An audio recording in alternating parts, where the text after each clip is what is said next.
Bienvenue et bonjour Valérie Pécresse. Bonjour. Jour de rentrée des classes très particulière, hors normes dans les écoles, collèges et lycées. On va parler dans quelques instants bien sûr du défi sécuritaire, mais d'abord sur le plan sanitaire. Nouveau protocole renforcé. Est-ce qu'il est cohérent et suffisant ?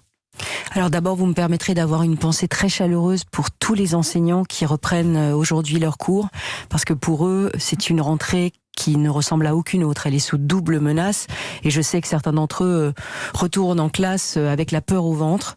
Et donc moi je crois que nous devons leur dire que la nation tout entière les soutient et elle est à leur côté. Nation tout entière, d'ailleurs, ce sont les mots utilisés à l'instant, un message du président de la République. Vous l'avez dit, double défi. Et sur le plan sanitaire, dans la région Île-de-France en particulier, est-ce que vous estimez que ce protocole est suffisant, il est protecteur aujourd'hui ? Alors le protocole est très protecteur. La difficulté, c'est de le mettre en place. Vous savez que les lycées dans la région Île-de-France sont extrêmement chargés. C'est le cas aussi dans d'autres régions, mais nous sommes une région particulièrement jeune. Et donc, nous nous sommes rendus compte que 60% par exemple des cantines ne pourraient pas, avec 3 services comme aujourd'hui, accepter l'ensemble des enfants en respectant le protocole. 60% ? Oui, 60%. C'est une majorité conséquente. Alors, ça veut dire qu'il va falloir qu'on adapte complètement nos procédures. Ça veut dire qu'il va falloir faire 4 services. Et donc adapter, j'ai demandé au ministre de l'Éducation nationale qu'on adapte les emplois du temps parce que les élèves ne vont pas devoir choisir entre déjeuner et étudier, donc il faut adapter les emplois du temps.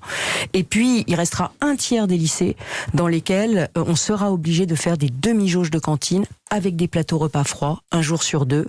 Et je demande vraiment aux parents d'être compréhensifs. Et vous avez les moyens de faire ce sur-mesure aujourd'hui ? Parce que ce sont des mesures alternatives difficiles à mettre en place. Écoutez, j'ai réuni les 3 recteurs d'académie ce week-end. Je vais réunir tous les proviseurs et effectivement, vous l'avez dit, on fera du sur-mesure, établissement par établissement dans les 465 lycées de la région pour permettre de garantir la sécurité des élèves. À partir de quand, Valérie Pécresse ? Alors nous avons jusqu'au 9 novembre, c'est la date que l'État nous a donnée pour nous mettre en règle avec ces protocoles sanitaires qui sont très drastiques, mais pour lesquels nous allons faire un effort colossal, puisque nous allons recruter plus de 240 personnes pour nettoyer les établissements en plus. Il y a aussi les commerces et en réponse à la colère des commerces fermés, le gouvernement a décidé la fermeture demain des rayons de grande surface concurrençant ce petit commerce. Équité ou non-sens pour vous ?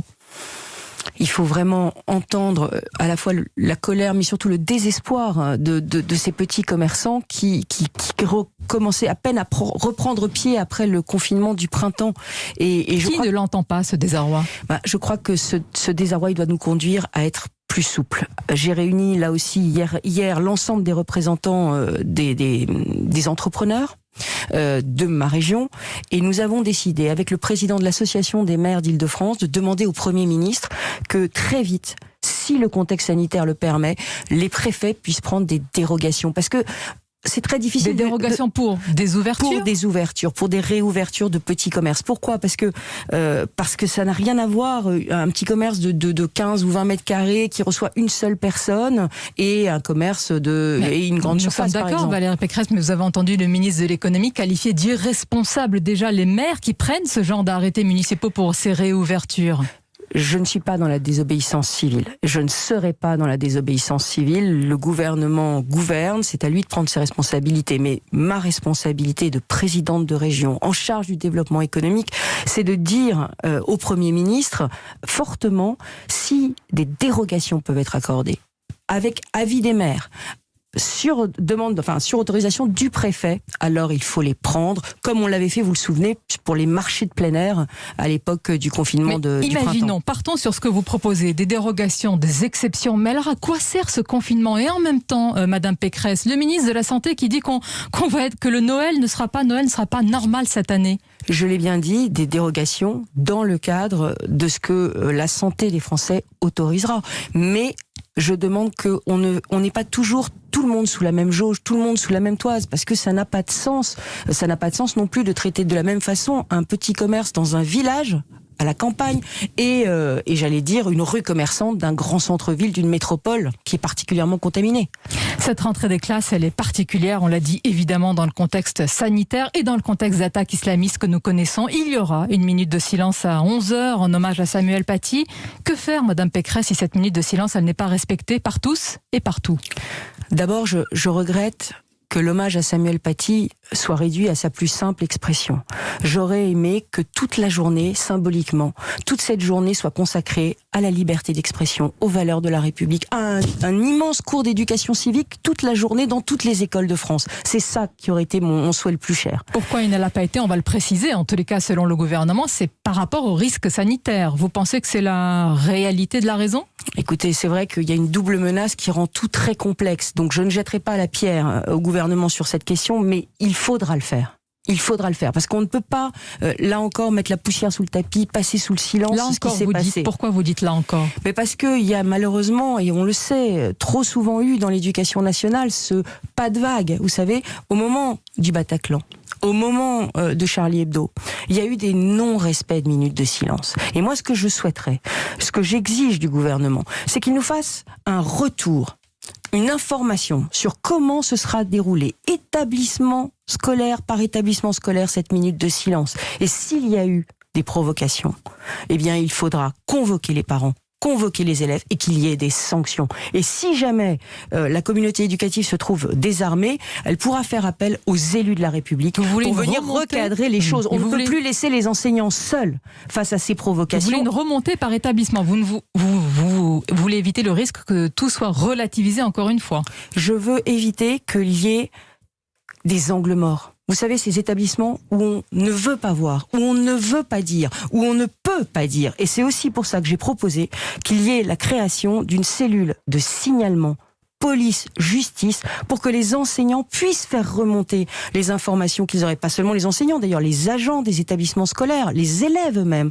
Je pense que c'est plus facile, vous le savez, de signaler à la police finalement, ou à la justice, que de signaler à sa propre hiérarchie. Vous faites confiance à Jean-Michel Blanquer, le ministre de l'Éducation, pour que ces signalements, pour que ces incidents ne soient pas passés sous silence, s'il y en a aujourd'hui, tout à l'heure? Je l'ai dit, j'exige du gouvernement une remontée d'informations. Nous, les élus de la République, nous avons le droit de savoir, et les Français ont le droit de savoir ce qui se passe vraiment dans les établissements scolaires, et nous devons réagir très vigoureusement.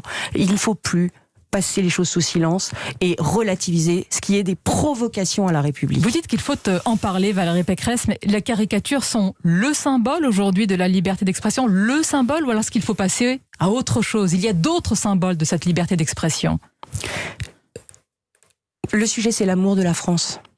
Le sujet, c'est l'amour de notre pays, l'amour de ses valeurs, l'amour de tout ce qu'il porte. Et c'est l'amour de la France dans son identité, avec sa diversité. La France, c'est le droit de croire ou de ne pas croire, le droit de caricaturer et de ne pas aimer les caricatures. C'est le droit d'être catholique, d'être juif, d'être musulman. C'est ça, la France. Et donc, si on n'aime pas cette France-là, eh bien, il faut se poser des questions. Et parfois, si on enfreint les règles de cette France-là, parfois, si on ne l'aime pas, qu'est-ce qu'il faut? Il faut partir, il faut être sanctionné. Il faut être sanctionné, partir si on ne l'aime pas? Est-ce que c'est le message que vous lancez? Parce qu'il y a un grand débat qui est ouvert, notamment à droite, sur l'immigration, réduire les flux ou les suspendre, comme le demandent certains, dans votre camp, j'allais dire à droite. Ce qui est certain, c'est que on a laissé venir en France des personnes qui n'aimaient pas notre pays. Et ça se constate à tous les jours. Et le ministre de l'Intérieur l'a dit, il faut que tous les étrangers radicalisés qui sont sur notre sol soient renvoyés chez eux, d'une manière ou d'une autre. Il en a désigné plusieurs centaines. Eh bien, il faut maintenant le faire. Il faut le faire, mais il faut que les pays, j'allais dire, avec lesquels on traite, l'acceptent. Par exemple, le ministre de l'Intérieur sera en Tunisie dans quelques jours. Quels moyens pour faire accepter à ces pays, eh bien, ces étrangers radicalisés que l'on veut faire partir du sol français? Quels moyens de pression? Combien de milliards l'Europe donne-t-elle à la Tunisie aujourd'hui en aide? Voilà. C'est ma réponse. Vous coupez, vous frappez au portefeuille. Il faut dire, écoutez, nous vous aidons. Nous vous soutenons puissamment, pardon de le dire, mais la Tunisie, au moment où du printemps démocratique tunisien, vous souvenez-vous, elle était menacée de toutes parts, et la France est venue en aide à la Tunisie. On a toujours été aux côtés du gouvernement tunisien. Ça mérite que la Tunisie accepte que ses ressortissants, qui sont dangereux pour les Français, pour la France, rentrent chez eux. Valérie Pécresse, est-ce que nous luttons ou tentons de lutter contre l'islamisme avec les mains liées par notre état de droit? Est-ce que nos lois protègent vraiment les Français aujourd'hui? Il y a une vraie question à se poser. Il y a une vraie question à se poser quand on voit que certaines volontés du législateur, des députés, des sénateurs, du Parlement sont contrecarrés. Par qui? Conseil constitutionnel? Par une jurisprudence du Conseil constitutionnel qui, me semble-t-il, n'est plus toujours adapté à la gravité de la situation. Je vous donne un exemple. Je vous donne un exemple. Oui, mais je vous donne un exemple.